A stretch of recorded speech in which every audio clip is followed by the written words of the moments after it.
have a seat if you have one. If you don't have one, you can sit down anyway if you want. Well, thank you very, very much. Maya, thank you for the introduction. When I was your age, to be able to stand up and introduce anybody, let alone a president, I would have frozen. Thank you. You're an impressive young woman.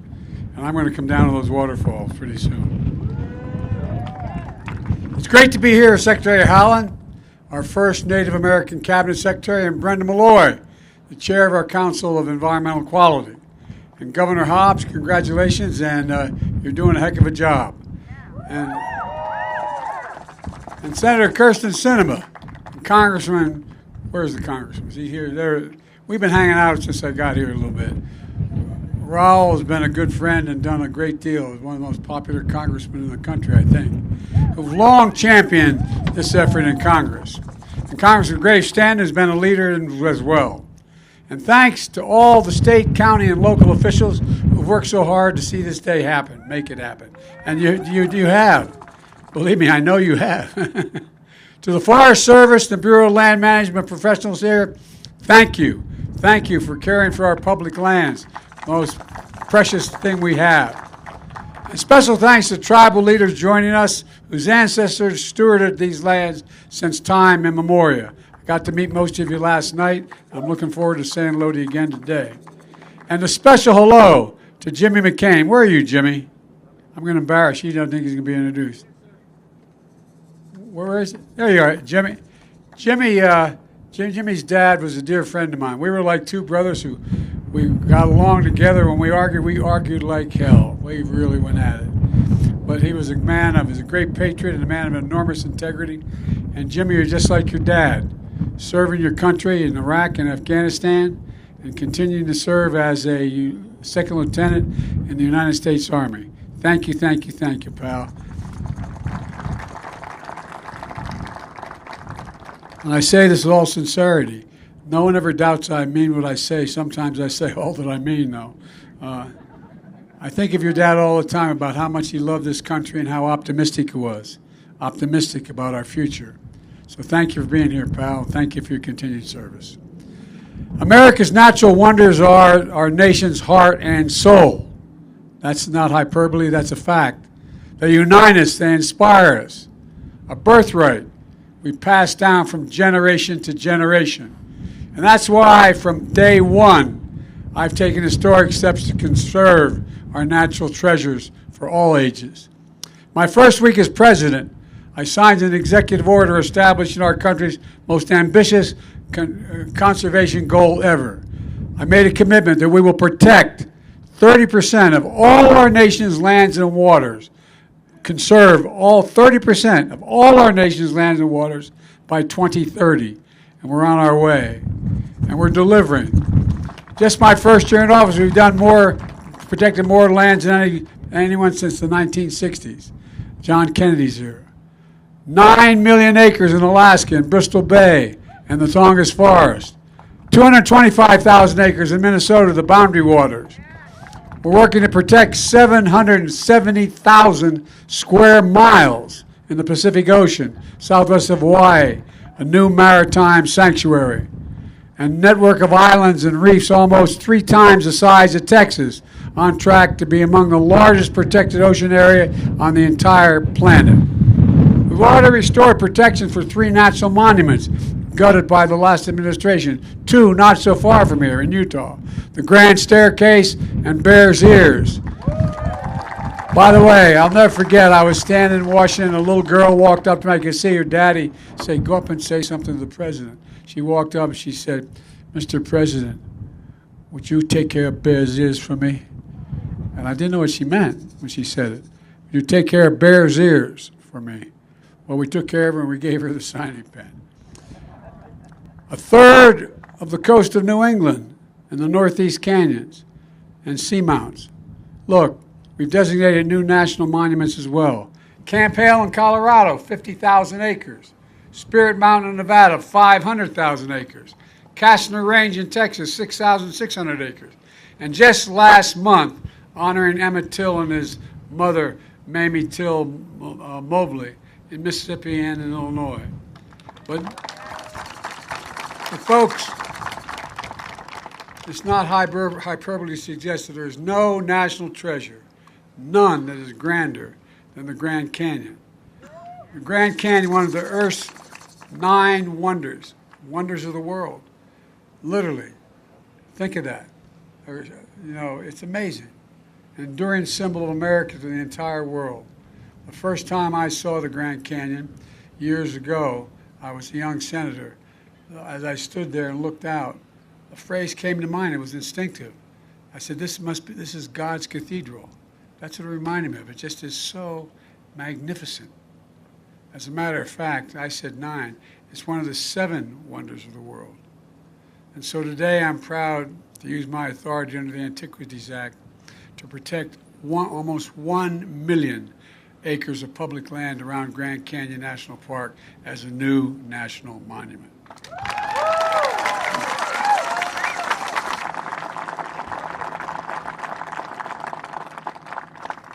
Help right the wrongs of the past and conserve this land of ancestral footprints for all future generations. Over the years, hundreds of millions of people have traveled the Grand Canyon, awed by its majesty, but fewer are aware of its full history. From time immemorial, more than a dozen tribal nations have lived, gathered, prayed on these lands. But some 100 years ago, they were forced out. That very act of preserving the Grand Canyon as a national park was used to deny indigenous people full access to their homelands, to the places where they hunted, gathered, took precious sacred ancestral sites. They fought for decades to be able to return to these lands, to protect these lands from mining and development, to clear them of contamination, to preserve their shared legacy for future generations. I made a commitment as president to prioritize respect for the tribal sovereignty and self-determination, to honor the solemn promises the United States made to tribal nations to fulfill federal trust and treaty obligations. I pledge to keep using all that available authority to protect sacred tribal lands. My administration has worked alongside tribal leaders, including many of you who are here today, to keep that promise. At a time when some seek to ban books and bury history, we're making it clear that we can't just choose to learn only what we want to know. We should learn everything that's good, bad, and the truth about who we are as a nation. That's what great nations do, and we're the greatest of all nations. Only with truth comes healing and justice, and another step toward forming a more perfect union. Folks, our nation's history is etched in our people and in our lands. Today's action is going to protect and preserve that history along with these high plateaus and deep canyons. Majestic red cliffs over 300 million years old, older than the oldest dinosaur ever known, central to the creation stories of so many tribal people and so many tribal nations, fundamental to who we are, to their way of life, to the most sacred ceremonies, ancestors buried here, eternal sources of reverence and healing. These lands also support a range of ecosystems and plants from savannas to sagebrush to ponderosa pine, a haven of ironic species like bats, bison, bighorn sheep, and nearly 450 kinds of birds, including the bald and golden eagles. They're the historic home of 3,000 cultural sites, cliff houses, cave paintings, ancient spots that help us understand the history of these civilizations. They also are key to building resilience to drought and climate change. Creeks and streams flowing into the Colorado River, supporting farms and ranches across the Southwest, bringing clean water to 40 million Americans. By creating this monument, we're setting aside new spaces for families to hike, bike, hunt, fish, and camp. Growing the tourism economy that already accounts for 11% of all Arizona jobs. Folks, preserving these lands is good not only for Arizona, but for the planet. It's good for the economy. It's good for the soul of the nation. And I believe in my core, it's the right thing to do. But there's more work ahead to combat the existential threat of climate change.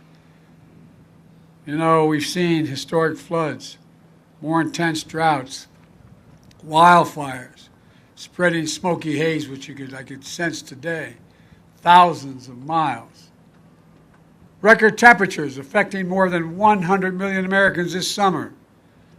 Over 100, I need not tell you, all over 110 degrees in Phoenix for 31 straight days. You know, extreme heat is America's #1 weather-related killer. Extreme heat kills more people than floods, hurricanes, and tornadoes combined. And it's threatening the farms, the forests, and the fisheries so many families depend on to make a living. But none of this need be inevitable. From the start of my administration, we've taken an unprecedented action to combat the climate crisis. Last year, I signed the largest climate bill in the history not only of the United States, but literally in the history of the world. It's the biggest investment in climate conservation and environmental justice ever, anywhere in the history of the world. And it has many parts. For example, it'll save working families thousands of dollars a year if they install rooftop solar or weatherize their homes, and also conserve energy. And it includes a record $720 million for Native communities to ease the impact of droughts and rising sea levels, to bring clean electricity to tribal homes. In all, these historic measures put us on track to cut all American emissions in half by 2030. And we're well on our way.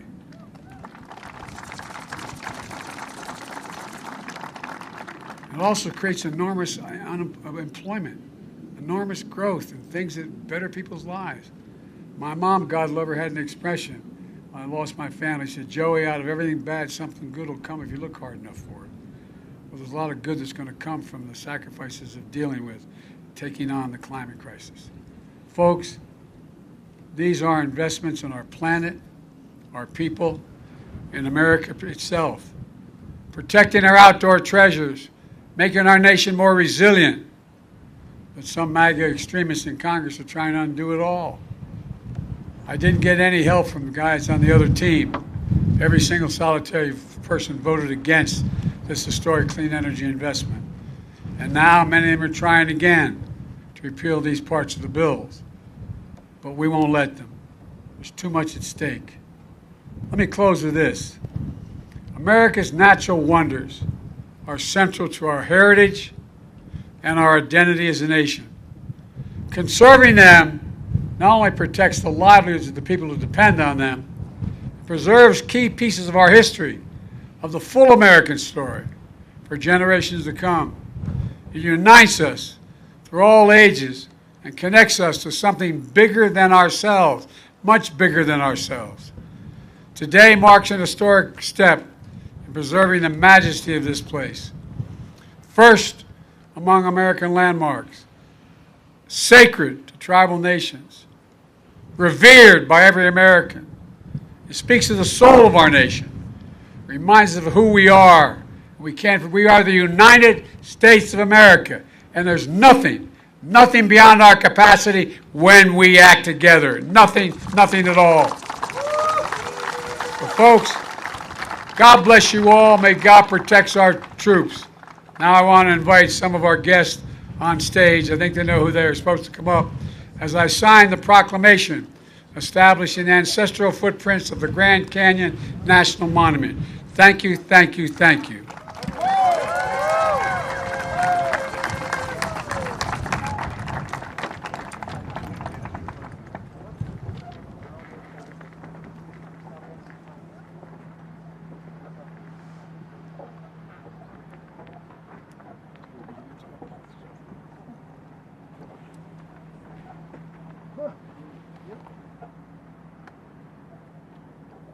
I wonder who's going to be the first one to walk 1,000,000 acres.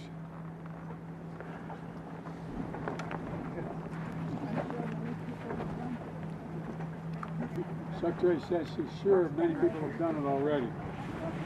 Did he see? All right, here we go.